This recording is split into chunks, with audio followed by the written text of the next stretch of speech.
اب اب اس کے بعد اگلا ایکشن یہ اب دیکھیے کہ اہم واقعات اب یہ ہوئے اگلے عرصے میں، یہ 12 ہجری ٹو 34 ہجری عیسوی کیلنڈر میں 633 ٹو 655 کے پیریڈ میں یہ اہم واقعات ہوئے ہیں۔ یعنی یہ 2 سال تو گزر گئے، عراق کا کچھ حصہ فتح ہو گیا تھا، جارڈن ہو گیا ہوا تھا، اور اندر سیکیورٹی صحیح ہو گئی تھی۔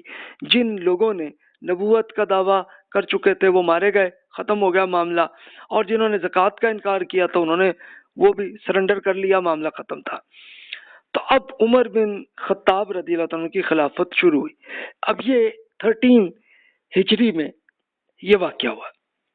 اچھا، اب اس میں کیا ہوا کہ ابو بکر صدیق رضی اللہ عنہ 2 سال تک حکومت تھی، پھر اس کے بعد آپ بیمار ہوئے تھے، تو آپ نے یہی سوچا کہ بھئی یہ نہ ہو کہ میں فوت ہوں تو بعد میں یہ پھر کوئی انتشار نہ پیدا ہو جائے، تو انہوں نے جتنے صحابہ کرام رضی اللہ عنہم جو اسپیشلی خاص طور پر کہ جو پولیٹیکلی ایکٹیو تھے اور جو مین سردار تھے مختلف ایریاز کے، تو ان سب کو بلایا، انہیں بلا کے ان سے پوری ڈسکشن کی کہ جناب میں یہ چاہ رہا ہوں کہ میرے بعد جو ہے عمر بن خطاب جو ہے وہ خلیفہ بنے، آپ کی کیا رائے ہے؟ تو سب نے یہ کہا کہ جناب، یعنی اس طرح کی بھی آیا کہ جناب عمر رضی اللہ عنہ کے اوپر جو نیکی نظر آتی ہے نا، ان کے دل کے اندر زیادہ نیکی ہے، تو آپ کریں ان کو۔ کچھ صحابہ کرام رضی اللہ عنہم نے یہ کہا کہ بس یہ اختلاف یہی کیا کہ جناب اس میں یہی ہے کہ عمر میں سختی بہت ہے۔ تو ابو بکر رضی اللہ عنہ نے بتایا کہ ہاں اس ٹائم ہے، اس لیے کہ حکومت میں کر رہا ہوں تو اس لیے، لیکن جب ان کی آئے گی تو پھر یہ نرم ہو جائیں گے۔ تو وہ سب مان گئے، 100% سب مان گئے۔ تو ابو بکر صدیق رضی اللہ عنہ نے پھر یہ کہ اعلان کر دیا تھا کہ ابھی اب جیسے ہی میری وفات ہوگی تو اس کے بعد عمر بن خطاب خلیفہ بن جائیں گے، اور سب نے ایکسیپٹ کر لیا تھا، کوئی اختلاف نہیں تھا۔ تو عمر رضی اللہ عنہ خلیفہ بنے، لیکن اب معاملہ یہ تھا کہ ایرانی فوج کی تیاری ہو رہی تھی۔ اب مشرقی ممالک سے مراد عراق، ایران کا یہ پورا ایریا، اور اس سے پھر آگے یہ افغانستان، ازبکستان، ان سب کا پورا ایریا، اس میں حکومت یہ ابھی تک ایرانی کی تھی۔ دوسری طرف رومن امپائر، ان کی بھی تیاری ہو رہی تھی لشکر کہ وہ اب مدینہ منورہ کی طرف آ کے وہ بھی کریں گے، اس لیے کہ رسول اللہ صلی اللہ علیہ وسلم نے دونوں بادشاہوں کو یہ ایک وارننگ کر چکے تھے کہ آپ ایمان لائے تو آپ کی حکومت رہے گی، ادروائز یہ ختم ہو جائے گی۔ اور یہ رسول اللہ صلی اللہ علیہ وسلم نے اللہ تعالیٰ کی طرف سے یہ حکم دیا تھا۔ کیوں؟ اس لیے کہ انہی کے بادشاہوں نے اپنے تمام قوم پہ یہ ایک اپنے رعایا بلکہ کہہ لیں وہی تھے، تو ان پہ یہ لازمی کیا ہوا تھا کہ جو مذہب بھی بادشاہ کیا اسی پہ تم بھی عمل کرو۔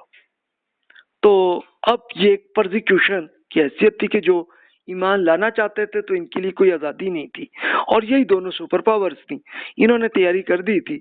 تو اب ہوا یہ کہ عمر رضی اللہ عنہ نے لشکر کو پہلے عراق پہ ٹارگٹ کیا اور عراق کو مکمل فتح کر دیا۔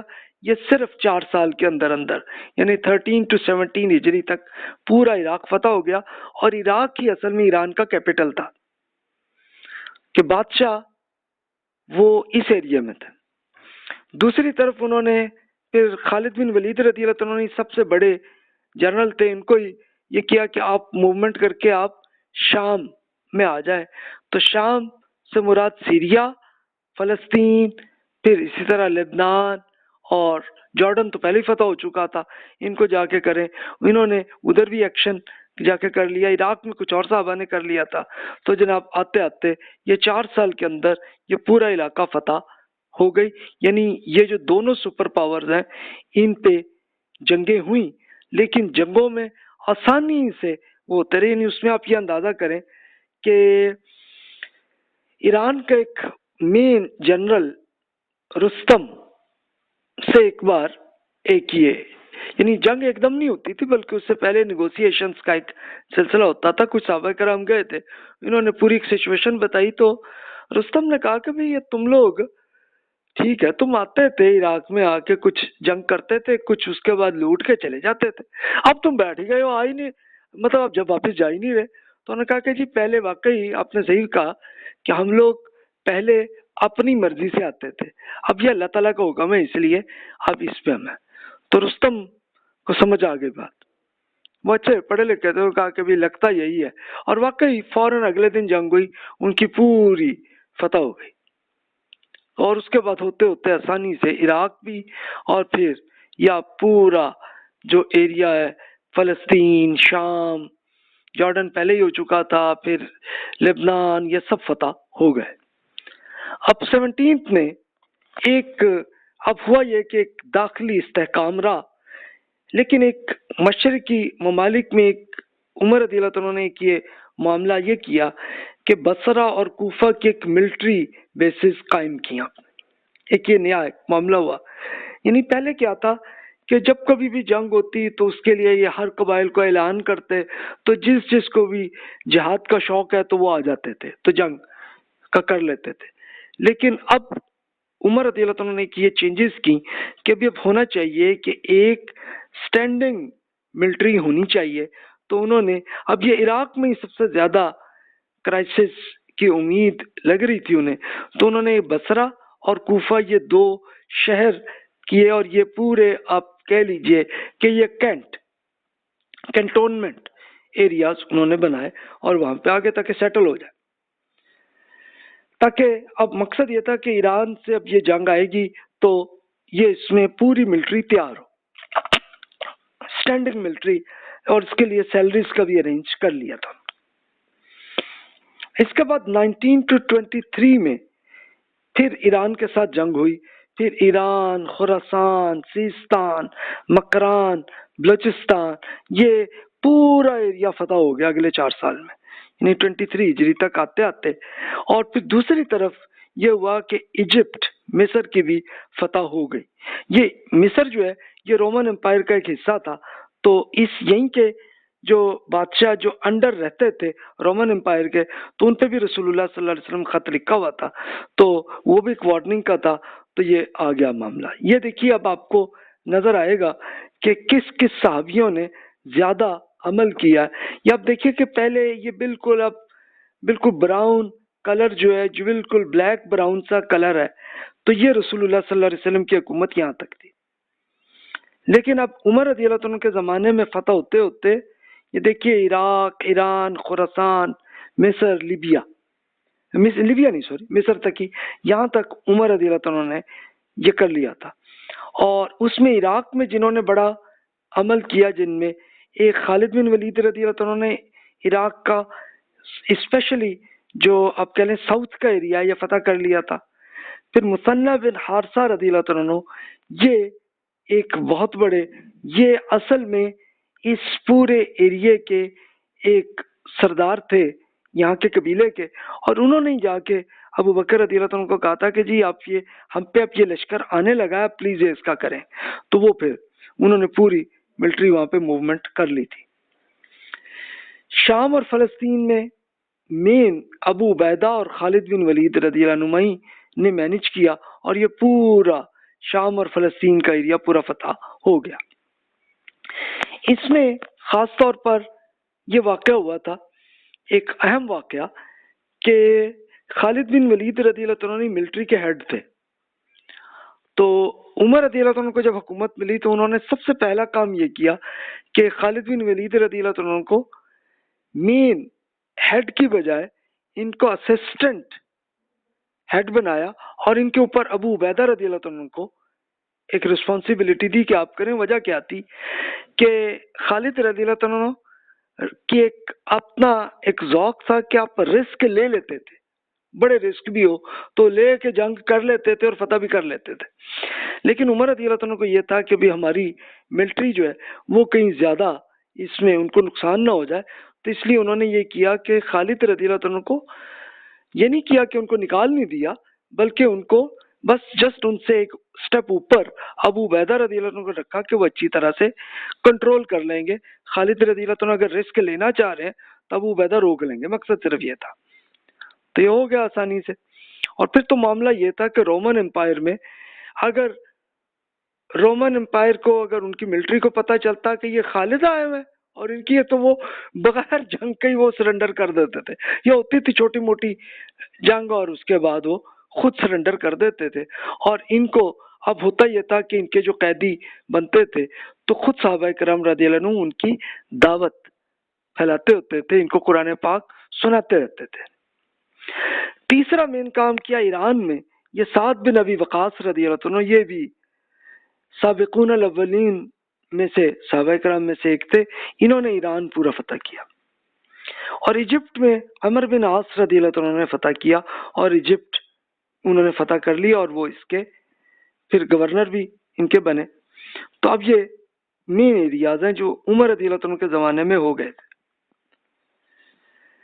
لیکن پھر ایک اگلا واقعہ آیا کہ عمر رضی اللہ عنہ 23 ہجری میں شہید ہوئے. کیسے ہوئے کہ ایران کے جو قیدی تھے تو ان قیدیوں پہ یہ کیا ہوا تھا کہ ان کو کچھ ٹائم کے لیے سروسز کی رسپانسبلٹی دی ہوئی تھی تاکہ وہ کریں اور پھر آہستہ آہستہ یہ سیکھ لیں. اگر ایمان لے آئیں تو دیٹس گڈ، اور اگر یہ خود سیٹل ہو جائیں غیر مسلم بھی رہیں تو ان کی آزادی کر دیں. قرآن پاک کا حکم یہی تھا. تو یہی کرتے تھے کہ کچھ عرصے کے لیے ان کو رکھتے تھے. جب دیکھا کہ اب ہم پہ یہ کوئی جنگ یا کوئی لڑائی جھگڑا ایسا نہیں کریں گے تو آزاد کر دیتے تھے انہیں. تو اس میں سے ایک غلام تھا ایرانی، تو بس وہ دل میں ان کو بہت تھا عمر رضی اللہ عنہ پہ بڑا ایک تھا کہ یار انہوں نے ہماری ایک پرشین امپائر کے بالکل تباہ کر دیا. تو ایک کسی جو بھی بہانہ تھا تو اس بہانے پہ آ کے تو اب ہوا یہ کہ پرویز غالباً نام تھا، تو این نماز کے لیے عمر رضی اللہ عنہ یہ کرتے تھے کہ نماز کو ذرا لائن کو بالکل صحیح کرنے کے لیے پہلے ایک بار ذرا چکر لگا لیتے تھے ایک دو لائنس میں کہ صحیح ٹائم پہ کھڑے ہوئے نا. تو ان کو وہ کرتے تھے، انہیں ڈسپلن اپنا رکھتے تھے.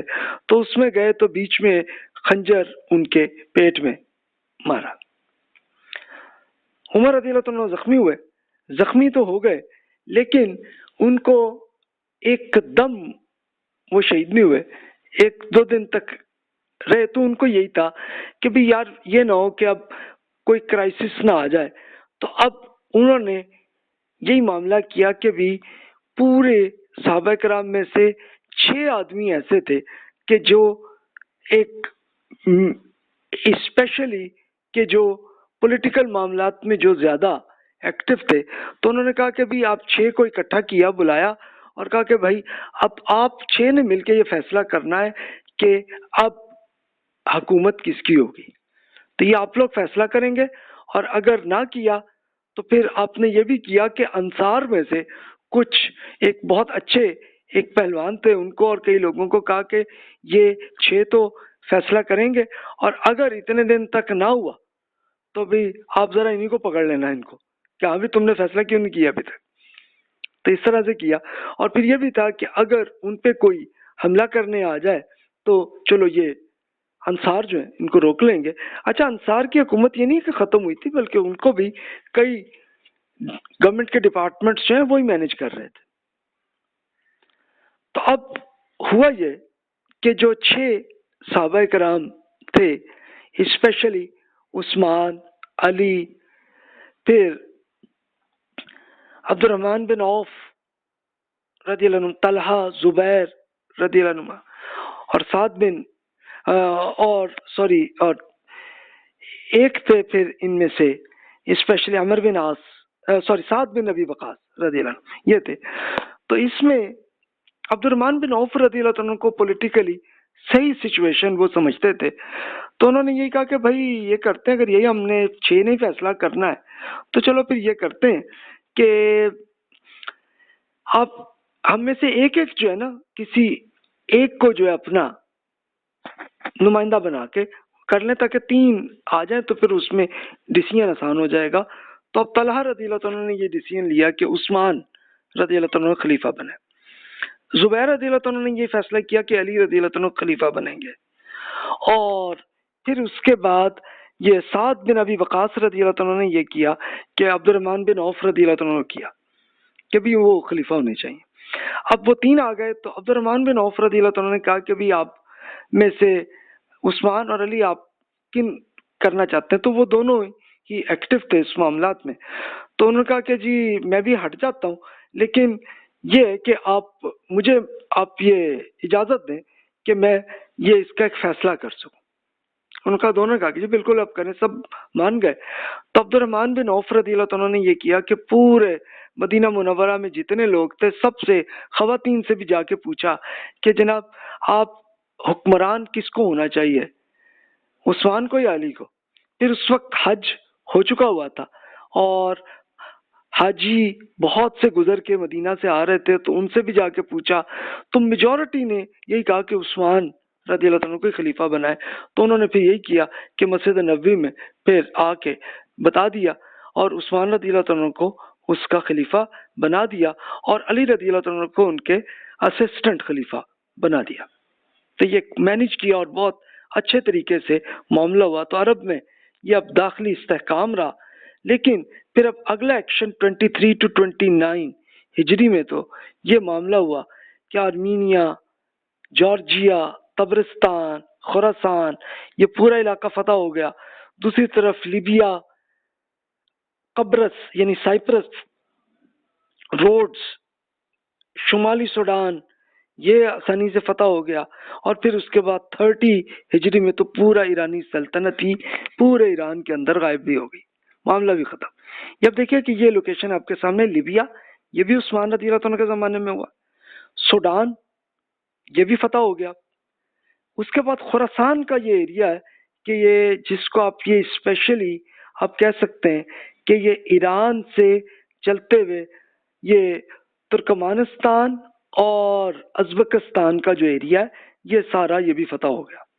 اور قبرص جس کو سائپرس ہم کہتے ہیں تو یہ ایک جزیرہ تھا، اس کو یہ بھی فتح ہو گیا۔ اور اس سے آگے آگے اٹلی کا ہے یہ جزیرہ جو ہے جس کو ہم کہتے ہیں روڈز، یہ بھی فتح ہو گیا، یہ سارا ہو گیا۔ تو اب صحابہ کرام رضی اللہ عنہم کا کام یہاں تک مکمل ہو گیا کہ اب یہ دونوں رومن امپائرز کی جتنی طاقت تھی ساری کی ساری ختم۔ اچھا رومن امپائر پھر بھی باقی رہی، لیکن اب ان کی حکومت صرف اٹلی اور ترکی تک رہ گئی، لیکن ترکی کا بھی آدھا حصہ جو آرمینیا ہے تو اس پورے کو بھی فتح کر لیا انہوں نے۔ تو اب یہ دیکھیے یہاں تک معاملہ عثمان رضی اللہ عنہ کی حکومت میں ہو گیا واقعہ، اتنی فتح ہو گئی۔ اب فتح تو ہو گئی، لیکن اب اگلا ایشو آیا اور یہ زیادہ اہم معاملہ ہوا، وہ تھا داخلی بحران کا۔ اب یہ پہلا دور ہم کہیں گے، یعنی ایک تو پہلا بحران تو وہ تھی جو ابو بکر رضی اللہ عنہ کے زمانے میں تھی، وہ چھوٹا تھا ہی معاملہ تھا، وہ تو جلدی ختم ہو گیا تھا۔ لیکن اب یہ بڑے کرائسس کا سلسلہ شروع ہوا ہے، اس کو ہم اگلے لیکچر میں ہم انشاءاللہ کور کرتے ہیں۔